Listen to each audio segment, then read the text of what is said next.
I was doing my David Gilmour impression. David Gilmour? Yeah. So, Marcus, have you heard of the Pink Floyd? I've heard of the Pink Floyd, yes. But which one's pink? Which one's pink? Which one's pink? It's a thing, you see. It's a thing, you see. So, Pink Floyd, band that originated in the 1960s. Yep, 67, the first album was released. The Piper at the Gates of Dawn, very good. Headed by the eccentric Cambridge alumni Syd Barrett. Band containing the charming bassist Roger Waters, keyboardist Rick Wright, Nick Mason, and David Gilmour was in at this point. I think they were a four-piece. Syd Barrett doing most of the guitar work. Syd Barrett is fired from the band, and in the interim period, when Syd Barrett was too drugged out on LSD, they introduced a fun chap called David Gilmour. Yep. After Roger Waters left, after Syd Barrett left, forcibly left, they became a four-piece. Edged out an interesting experimental phase before ultimately becoming one of the biggest music acts on the planet. Yep. They kind of start their kind of stride with metal, and then they hit their commercial zenith with a little record you may have heard of called The Dark Side of the Moon, which proceeded to stay in the charts for years and years and years and years and years. Yep. Followed by Wish You Were Here. A masterpiece. Yep. Animals. Masterpiece. Their best album in my opinion. Oof. Followed by the tremendous, gargantuan, monolithic The Wall. Their best album in my opinion. But during this time, the charming Roger Waters, he's kind of like taking over the band a bit. You know, his creative vision's kind of overriding everybody else's. Yeah. There's a lot of tension. A lot of Dayglow pop being made. Yeah.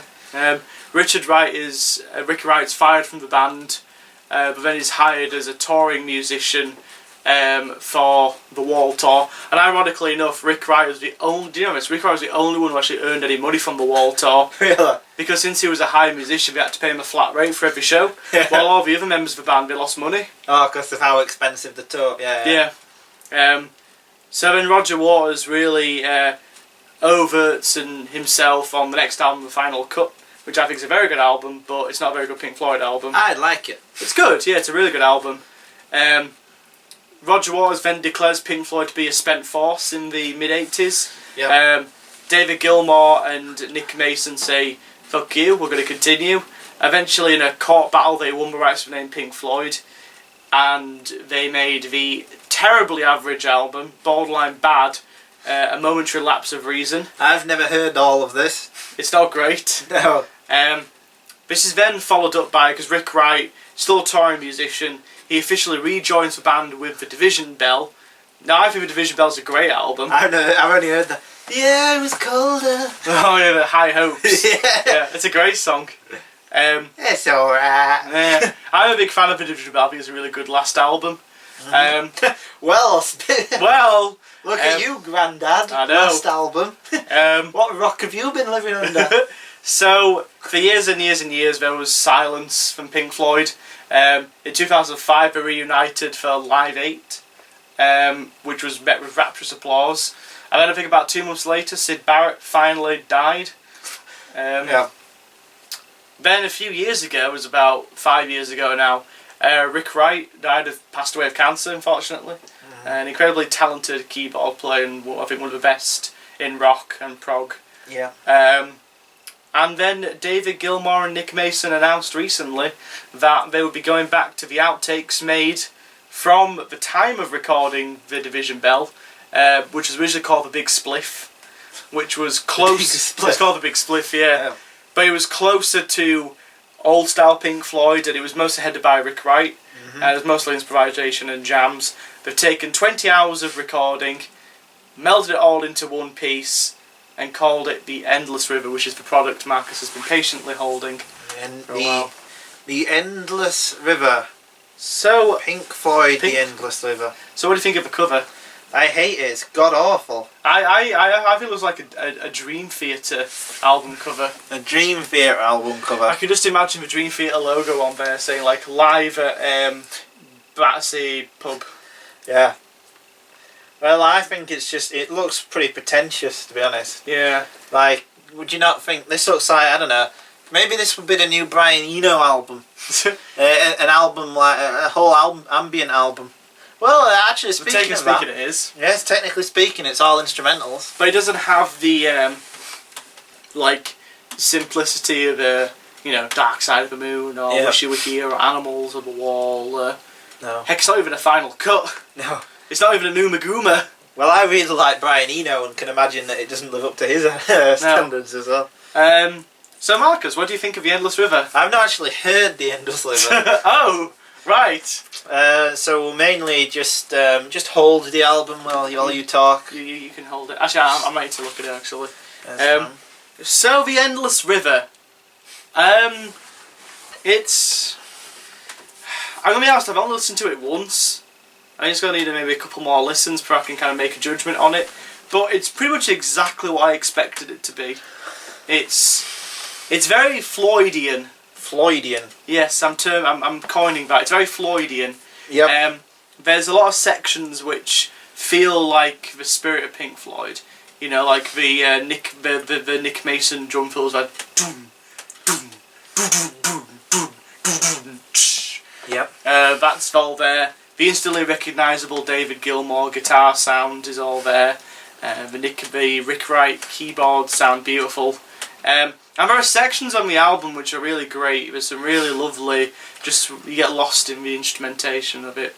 The problem is, unlike other Pink Floyd albums, it doesn't come together as a cohesive whole for me. Well, that's what they're mainly recognisable for from their 70s work. Their best work is like a slab.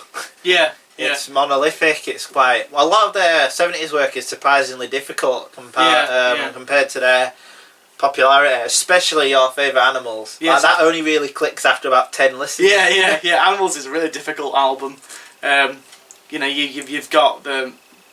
I guess monolithic's a good word. The monolithic slab that's Dogs, which goes on for 20 minutes, and then you've got the second side, which is Pigs and Sheep, which are two 10-minute songs, and really difficult, really dark lyrics. I always found it interesting that Pink Floyd was such a popular band, because even Dark Side you meant to listen to as One Piece, and lyrically and thematically, it's a really dark album. There's madness and confusion. But you don't really, obviously, because of the nature of the album, you don't really get that on The Endless River. The thematic, I guess if there's going to be any kind of theme to the album that coheres it together, is that it's a summation of Pink Floyd's history. It's more self-referential. Yeah. You know, there's little moments on the album, which there's a song on there which sounds like Run Like Hell from The Wall. There's some more space rocky stuff, and there's moments that kind of almost reprise Shine a New Crazy Diamond, and so the record overall, it's nice to listen to. It's really nice to listen to, and it feels like a nice little coda to Pink Floyd. But as an album as a whole, I don't think it holds together really well. I mean, the last song's quite good, Louder Than Words, because that's the only one that actually has lyrics and David Gilmour singing. I think when you get to that point, I think you're kind of ready for a bit of a song, good old David Gilmour sing along. Is this quite ambient, or is it heavy, or how would you describe the sound? It's a mixture, to be honest. Okay. Parts of it are quite heavy for Pink Floyd standards. We're not going to Metallica realms. Yeah. Some of it's kind of what you expect, quite fast paced, and but then the good chunk of it is quite ambient. It's quite nice. It's just you just listen to this music and you're watching the world go by, and you can imagine 14-year-olds getting stoned to it, and I don't know. It's a very nice album, but I don't think that's a very good compliment. It's nice. No, it should have a bit of kick to it. Yeah, well, it doesn't really. I would have liked to have heard maybe more lyrics put over it. Is there a lot of emotion to it, or is it mainly? I guess if you're into instrumentation music, there is a lot of, you kind of go through kind of rapture, and you kind of go through excitement, and you go through a range of emotions. But I think the problem is, I think you need to be keenly aware of its origins. Yeah. If as a tribute to Rick Ryan, which is what David Gilmour and Nick Mason say this is, it is really nice. It's really nice hearing some of his final performances on tape and doing all these really nice instrumentations, and his keyboard playing is wonderful, and it's nice hearing Nick Mason and David Gilmour go back and add their thing to it. But ultimately, it feels a lot as an album as overall, ignoring the context of its creation, it doesn't cohere together at all. It doesn't succeed as an album whatsoever.